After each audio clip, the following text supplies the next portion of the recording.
তিনি তখন নিজের রিভলভার খুলেছিলেন। এসব ঘটনা আমার মনে আছে বামফ্রন্টের আমলে।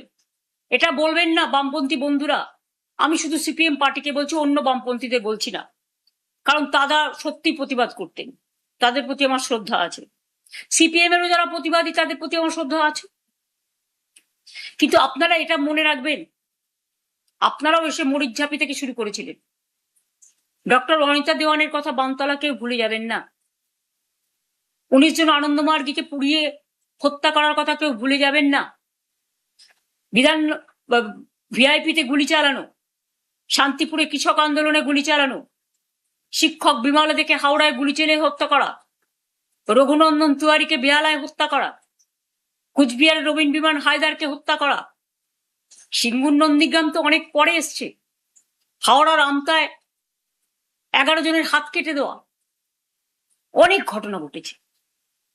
তারপরে আস্তে আস্তে যতীনদা থেকে শুরু করে, খিচিদা থেকে শুরু করে, বিনয় চৌধুরী থেকে শুরু করে তারা যখন প্রতিবাদ করতে শুরু করলেন, তখন তাদের আন্দোলনটা সিঙ্গুর নন্দীগ্রামে দেখেছেন আমাদের আন্দোলন কিভাবে আটকানো হয়েছে।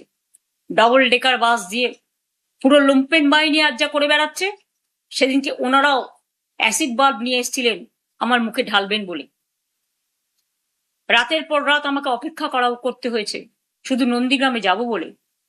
সিঙ্গুর আমাকে ঢুকতে না দেওয়ার জন্য 144 ধারা করা হয়েছে। আজকে সোনম ওয়াংচু যে অনশন করছেন, তার আজকে 18 দিন হয়েছে। আমি তার স্বাস্থ্যের খবর নিচ্ছিলাম গতকাল। মনে রাখবেন, আমি 26 দিন অনশন করেছিলাম যাতে কৃষি জমি জোর করে দখল করা না হয়। তারপরে আমরা ফিরিয়েও দিয়েছিলাম এবং আমরা কথা রেখেছিলাম এবং আমরা নতুন করে আইন করেছিলাম, জমি কিনে নিতে হবে, জমি জোর করে কৃষি জমি দখল করা যাবে না। এরকম অনেক কিছু আছে। মানবিক অধিকার লঙ্ঘন করা যাবে না, লক আপ ডেথ করা যাবে না, এরকম অনেক আন্দোলন হয়েছে। আমি আমার জীবনে 21 দিন ধর্ণা দিয়েছিলাম মানবাধিকারের জন্য ধর্মতলায়। ভিখারি পাসওয়ান যখন নিখোঁজ হয়, আমি ওখানে বসেছিলাম ভদ্রেশ্বরে জুট মিলের সামনে 3 দিন।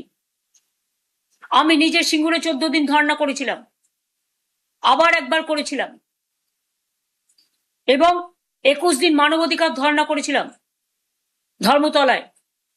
তাছাড়াও আমি 26 দিন অনশন করেছিলাম মানুষের স্বার্থে। আর যখন করেছিলাম তখন আমরা খুব দুর্বল ছিলাম, কারণ 1997 সালে যখন আমি দলটা শুরু করি, তখন আমার সাথে মাত্র একজন এমপি ছিলেন। তখন গিয়ে আমরা দলটা শুরু করেছিলাম, কিন্তু 1998 সালের 1 জানুয়ারি আমরা সিম্বল পেয়েছিলাম এবং মাত্র 1 মাস 22 দিনের মাথায় আমরা ইলেকশনে কন্টেস্ট করেছিলাম। কাউকে সিম্বলটাও চেনাতে পারিনি তখন সোশ্যাল নেটওয়ার্ক ছিল না এত। তা সত্ত্বেও মনে রাখবেন, মানুষের মন জয় করেছিলাম এবং 1998 সালে আমরা 7টা এমপি পাই, পরে আর একজন হয়, 8 জন। 1999 সালে আরেকটা লোকসভার ইলেকশন হয়, ইতিহাস আমার মুখস্থ।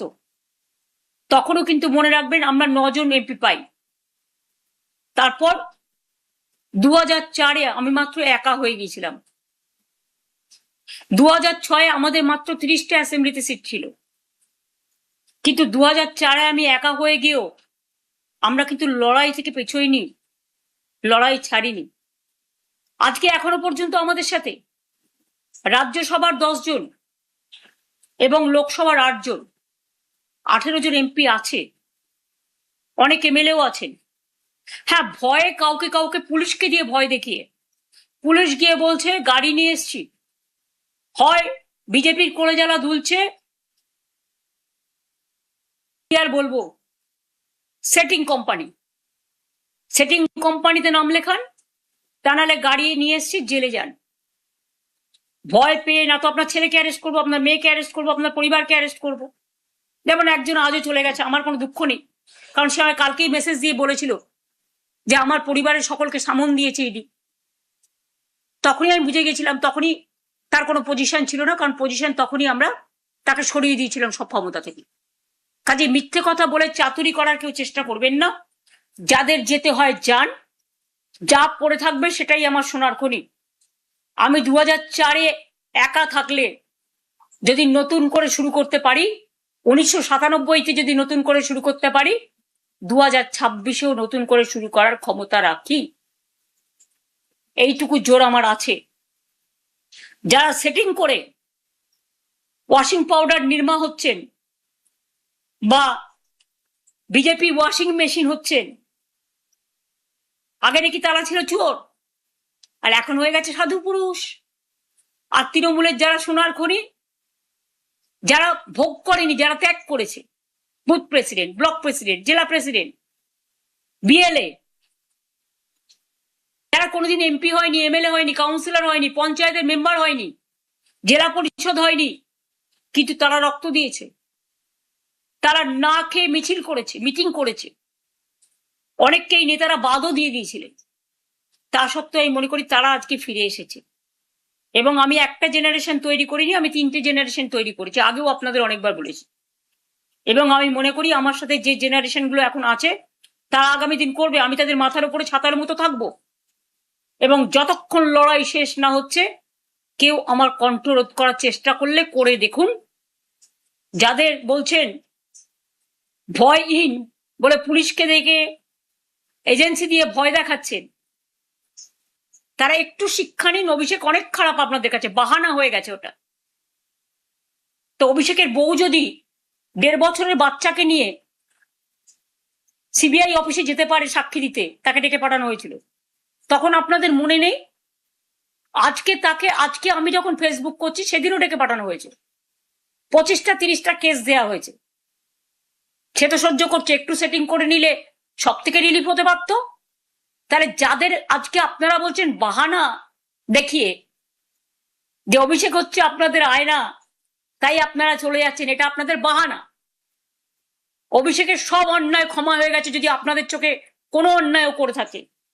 যে সে আজকে লড়ে যাচ্ছে বাঘের মতো, এরাই লড়বে। তার কারণ এরা 50 বছর আগামী দিন রাজনীতি করবে। আর আমাকে আপনারা যাই ভাবুন, আমার এজ নিয়ে আপনাদের চিন্তা করতে হবে না।